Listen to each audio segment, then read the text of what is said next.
मैं नीतीश जेएनयू की तरफ से जय भीम, लाल सलाम और क्रांतिकारी इस्तकबाल पेश करता हूं।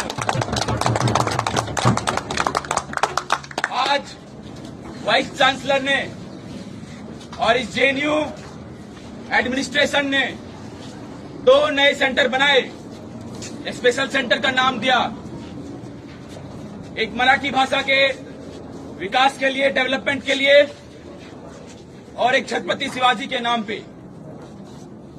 पहली बात, इस जेएनयू को हम समझते हैं कि जब जेएनयू बना तो वो किस चीज के लिए बना था, जेएनयू बनने का उद्देश्य क्या था, जेएनयू का ऑब्जेक्टिव क्या था। इस साउथ दिल्ली के इस पॉश इलाके में ये कल्पना किया गया कि देश दराज से लोग आएंगे, यहां पे पढ़ाई करेंगे और उनको पढ़ाई करते वक्त इस बात की चिंता नहीं करनी पड़ेगी कि उसके जेब में या उसके परिवार के पिता के, माता के, बहन के, भाई के जेब में कितना पैसा है। और उस उद्देश्य से इस जेएनयू की कल्पना की गई। 2016 में आरएसएस ने एक वाइस चांसलर को अपॉइंट किया इस कैंपस में, जिसका नाम था मामिडाला जगदीश कुमार।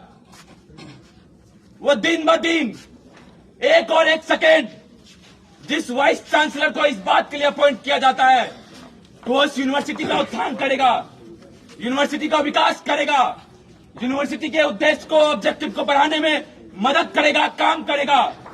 वो मामिडाला जगदीश कुमार एक एक सेकेंड इस जेएनयू को बर्बाद करने का सपना देखा और एक एक सेकेंड उस बर्बाद करने में लगा रहा। शेम! और उसी पॉलिसी को, उसी सपने को जो मामिडाला जगदीश कुमार ने देखा था, वो इस कैंपस में, जब ये शांति श्री धूलिपुदी पंडित इस कैंपस में वाइस चांसलर बन के आई तो वो उसी सपने को करने में, आगे बढ़ाने में काम कर रही है। लेकिन ये सपना किसी एक मामिडाला जगदीश कुमार और किसी एक शांति श्री धूलिपुदी पंडित का नहीं है। ये सपना इस मुल्क में 1925 में देखा गया था, जब आरएसएस की स्थापना हुई थी। देश की सत्ता काबीज करने के बाद लगातार वो जेएनयू जो एक एक सेकेंड इस आरएसएस और भाजपा को परेशान करने में लगा हुआ था, उसके सपने को इस हिंदुस्तान में लागू नहीं हो, उसके खिलाफ काम हमेशा करते रहता था। उस जेएनयू को बर्बाद करने का सपना इस आरएसएस के द्वारा इस कैंपस में देखा गया। लेकिन उस समय से ही, 2016 से ही अलग अलग तरीके से इस कैंपस का एक एक स्टूडेंट्स, जेएनयू का एक एक स्टूडेंट्स हमेशा उस सपने को नाकाम करने में लगा रहा।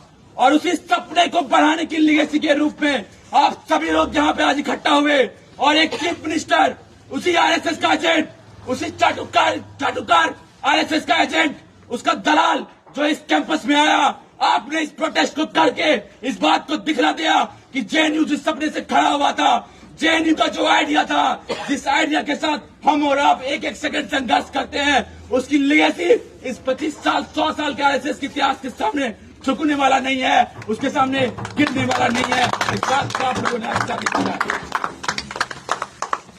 कई लोगों ने इस बात को पूछा कि आप किस चीज का विरोध कर रहे हैं, क्या हम इस चीज का विरोध कर रहे हैं कि ये 2 स्पेशल सेंटर बना है? नहीं, हम इस बात का विरोध नहीं कर रहे हैं कि आप इस 2 स्पेशल सेंटर को बनाइए। हम तो वो लोग हैं जो ये बोलते हैं कि आपने एक ही जेएनयू क्यों बनाया है, आप इस देश के एक डिस्ट्रिक्ट में एक जेएनयू बनाइए, तब आपको आरएसएस का जो सपना है उसको चैलेंज करने वाला मिलेगा।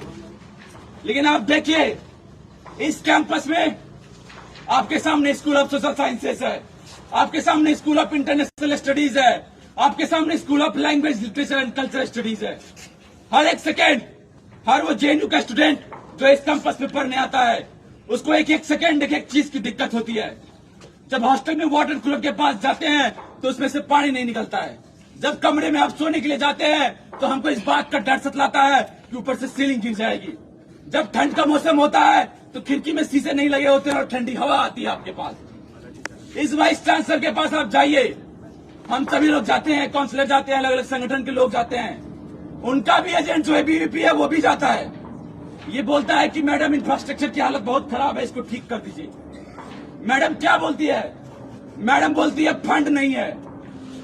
तो ये सवाल हम करने के लिए आए हैं कि आपको स्टूडेंट्स जो ऑलरेडी किसी सेंटर में दाखिला लिया हुआ है, जो स्टूडेंट ऑलरेडी अपनी पढ़ाई पूरी कर रहा है, जो स्टूडेंट ऑलरेडी उसको पीएचडी में वाइवा में डिस्क्रिमिनेशन होता है, यहाँ पे ये बोला जाता है आरएसएस और भाजपा के प्रोफेसर के द्वारा कि तुम लेफ्ट की पॉलिटिक्स मत करो, तुम प्रोग्रेसिव पॉलिटिक्स मत करो, नहीं तो हम तुमको पीएचडी में एडमिशन नहीं देंगे, हम तुम्हारी कॉपी में नंबर काट लेंगे। जाति के नाम पे डिस्क्रिमिनेशन होता है, आइडियोलॉजी के नाम पे डिस्क्रिमिनेशन होता है। तब ये वाइस चांसलर जो आज जेएनयू को समृद्ध करने के लिए 2 नए स्पेशल सेंटर बना रही है, वो कहां से ली जाती है? वो रोना रोती है कि हमारे पास फंड नहीं है, हमारे पास पैसा नहीं है। लेकिन आज इतने बड़े बड़े कार्यक्रम करने के लिए उनके पास फंड है, उनके पास पैसा है। हम यही बात बोलते हैं कि आप इस जेएनयू की वाइस चांसलर हैं,